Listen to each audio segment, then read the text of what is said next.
Hello, everyone, and thank you so much for your engagement in this debate. It's been a challenging and rewarding assignment. The following are my closing remarks. It is a fact that healthcare needs more nurses.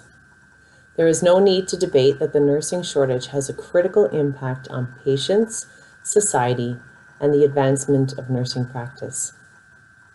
How we prepare students for a future career in nursing must be through a learning model which is steeped in evidence, safety, sustainability, is patient-centered, and transferable to the clinical setting. Through my arguments, rebuttal, and through dialogue with you, my co-investigators, I have demonstrated beyond a doubt that practice with simulators in a lab setting is not as effective a method of training registered nurses to provide safe nursing care skills as in hospital clinical practice. Human systems are complex and many scenarios cannot be duplicated. Nothing will ever replace the learning that occurs with a real patient in the clinical setting. There is no evidence to conclude that simulation reduces errors in nursing care.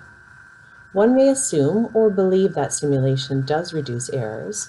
However, there is no valid, rigorous evidence to back up that claim. This cannot be ignored, as patient safety is the foundation of nursing practice. Simulation costs thousands and thousands of dollars to implement, and even more to maintain and update. We are already dealing with financial burdens and cutbacks in healthcare. How could we possibly manage simulation? We do not have the trained nursing faculty to facilitate this learning model, nor do we have the time to create the scenarios that a student would experience in the clinical setting. The issue of the nursing shortage should not impede patient safety by using education techniques that have not been found to efficiently transfer to the clinical setting.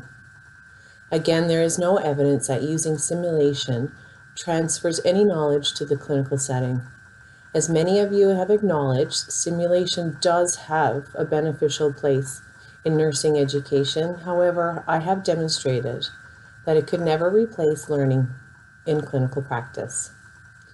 Can you imagine, for example, 50 graduate nurses starting their first day, their first job as a nurse, without any real patient experience or experience in the healthcare setting? That doesn't really sound like a great idea to me and makes me very concerned about my profession as a nurse. Simulation learning is not as effective as clinical placement learning in nursing education. I challenge everyone to think critically about the evidence we use to educate our future generation of nurses and to advance the practice of nursing. Thank you.